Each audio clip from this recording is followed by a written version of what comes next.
morning po sa ating lahat. Inaanyayahan ko po kayong muli. Sama-sama po tayong mag-devotion dito po sa ating programa, Si Jesus ay Kasama. Let's start our day with an attitude of gratitude. Marapat lamang po na palagi nating pasalamatan ang Diyos sa Kanyang kabutihan at pag-ibig. Lagi po natin siyang dalanginan at ihayag ang lahat ng Kanyang kamanghamanghang gawa sa ating buhay.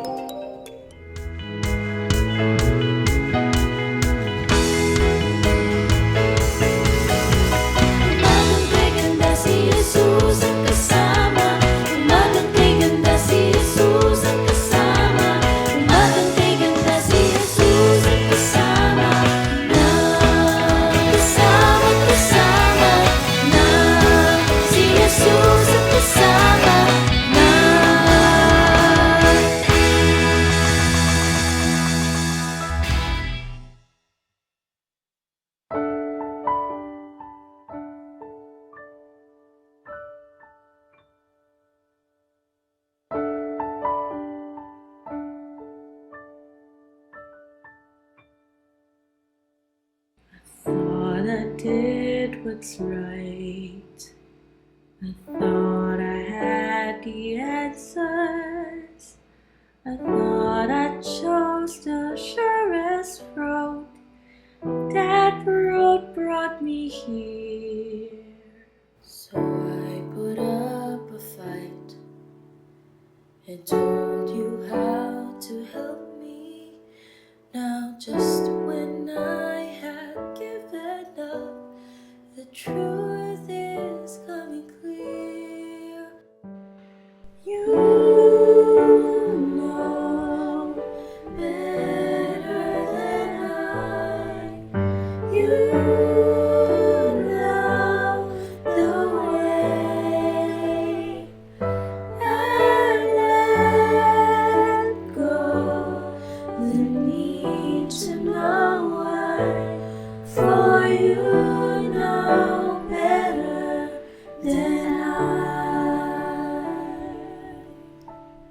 If this has been a test, I cannot see the reason. But maybe knowing I don't know is part of getting through. I tried to do what's best, but faith has made it easy to see the best thing I can do is to put my trust in you. For you know better than I. You know the way. I've let go the need to know why. For you know better than I. Although I'm glad I thought it wasn't sky, I saw a bird and thought that I could follow. But it was you who taught that bird to fly. If I let you reach me, will you teach me? For you know better than I. You know the way. I let go the need to know why. I'll take what answers you supply. You know better than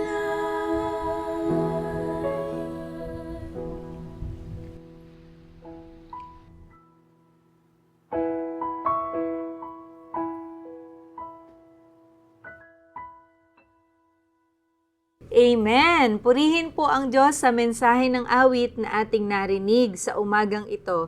Thank you, good girls for God. Alisa, Bea, Maymay, and Alex.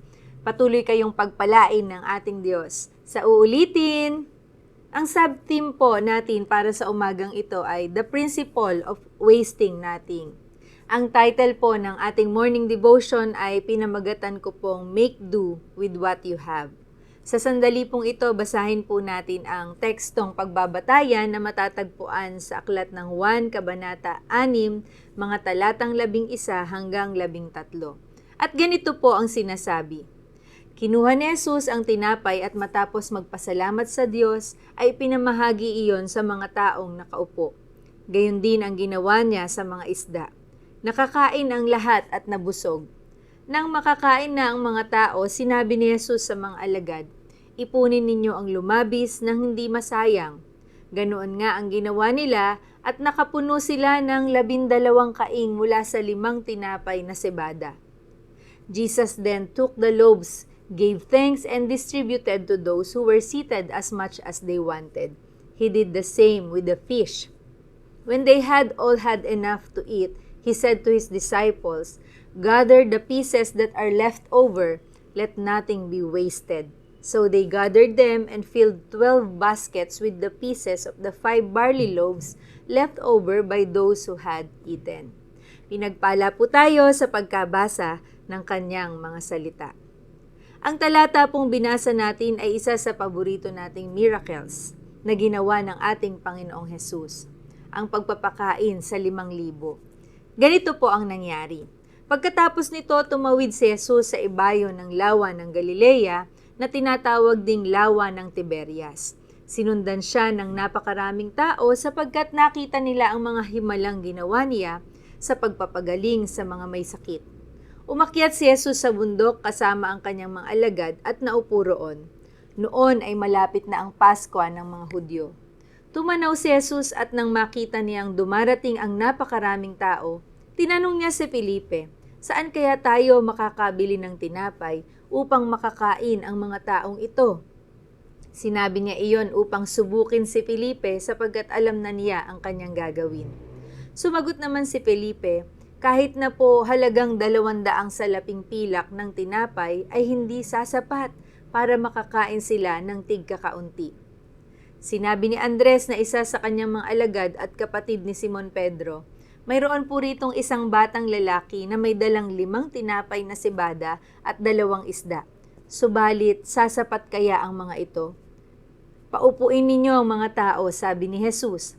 Madamo sa lugar na iyon, umupo nga ang mga tao, sa kanila'y may humigit kumulang na 5,000 ang mga lalaki.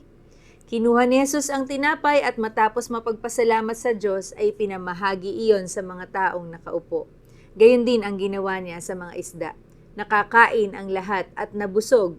Nang makakain na po ang mga tao, sinabi ni Jesus sa mga alagad, ipunin ninyo ang lumabis ng hindi masayang. Ganon nga ang ginawa nila at nakapuno sila ng 12 kaing mula po sa 5 tinapay na sebada. Makikita po natin kung paanong ang isang batang lalaki na may dalang sapat na baon para lamang po sa kanyang sarili, 5 tinapay at 2 isda, ay ibinigay ito kay Jesus. At dahil dito, hindi lamang basta nakakain ang lahat, kundi nabusog pa po. Matapos makakain ang lahat ay inutos po ng ating Panginoong Hesus na tipunin lahat ng lumabis nang hindi po masayang. Kaya nakapuno sila ng 12 baskets mula lamang sa 5 tinapay na sebada. Purihin ang Diyos, tunay na ang kanyang biyaya ay sapat na at higit pa, sabi nga po nung isang awit, sa ating mga pangangailangan. Amen? Sa umaga pong ito, tingnan natin yung puso ng bata na willing magbigay ng kanyang makakaya. Tunay po na walang maliit na biyaya, ipagkatiwala po natin sa Panginoon. Kalugdan nawa ng Panginoon ang puso natin na nakahandang magbahagi at ibuhos po ang masaganang pagpapala sa bawat isa at maging sa buo nating pamilya. Idalangin po natin na gawin tayong daluyan ng pagpapala. Makikita din po natin ang generous character ng ating Panginoong Hesus. Nabusog ang lahat. Siya po ay generous pero ayaw din po niya ng may nasasayang na pagpapala. Pinahalagahan po niya ang mga sumobra at tinipon po ito ng maayos. Hindi po pinabayaang masira ang mga lumabis. Pagpapakita ng mabuting katiwala na ang ating Panginoong Hesus ay isang halimbawa ng pagiging mabuting katiwala.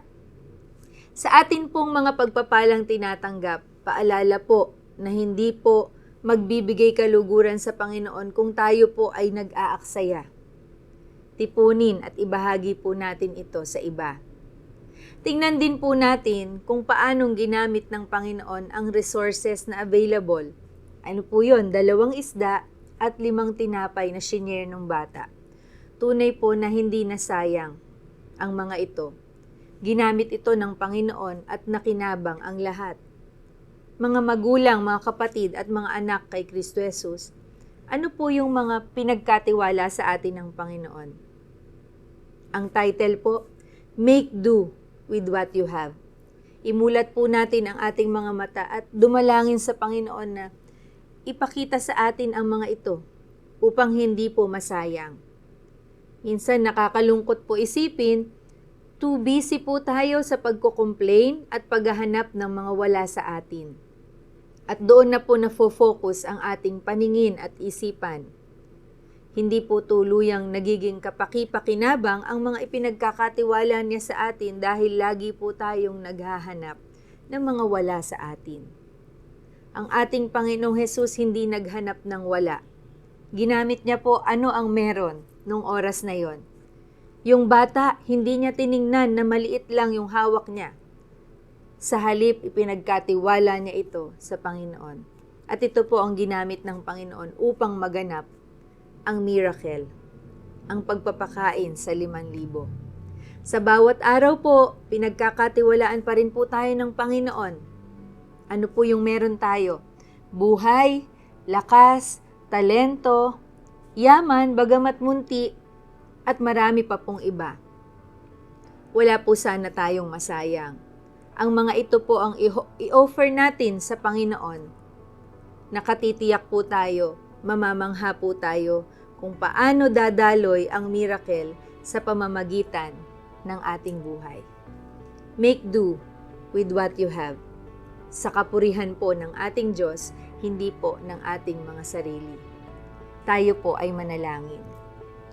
Panginoon, maraming salamat po sa mensaheng na ipinagkaloob ninyo sa umagang ito, sa paalala ninyo sa amin, na hindi ninyo nais, Panginoon, na merong naaaksaya sa mga pagpapala na ipinagkakaloob ninyo, ipinagkakatiwala ninyo sa amin.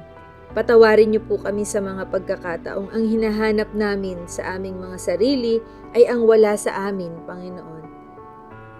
Kung kaya't nawawala ang aming kagalakan, kung kaya't hindi ninyo lubusang nakakasangkapan ang aming mga buhay, kung kaya't hindi kami nagiging tapat sa inyo. Patawad po, Panginoon, at tulungan niyo po kami sa bawat araw makita namin ano ang ipinagkakaloob ninyo, ano ang ipinagkakatiwala ninyo na nais ninyong hindi masayang, nais ninyong gamitin at ipagkatiwala namin sa inyo upang maganap ang iyong dakilang kalooban. Naririto po kami, Panginoon, handa po, Panginoon, magpakasangkapan sa inyo.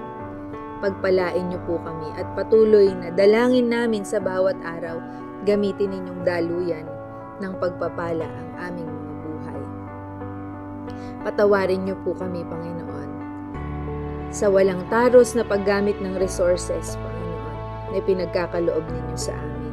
Hindi namin namamalayan na sasayang na dapat sana ay magiging kapaki-pakinabang din sa iyong mga anak, Panginoon, na inilalapit ninyo sa bawat isa sa amin. Sinusolo namin, Panginoon, patawarin niyo po kami. Kung nasisira man, Panginoon, yung mga pinagkakatiwala ninyo sa amin, nakakalimutan namin ipamahagi upang hindi masayang. Salamat, Lord, sa message ninyo. Salamat sa inyong inihalimbawa sa amin. Habang kami ay may panahon pa, Panginoon, patuloy naming ibubukas ang aming mga mata upang magamit ang mga talento na ipinagkatiwala ninyo. sa amin. Lord, sa sandali pong to, dinadalangin ko po yung aming mga kapatid na kasamang nagdi-devotion online. Pagpalain niyo po sila, iligtas sa lahat ng masama, pagalingin sa mga karamdaman. At ang dalangin ng kanilang puso ay ipagkaloob po ninyo.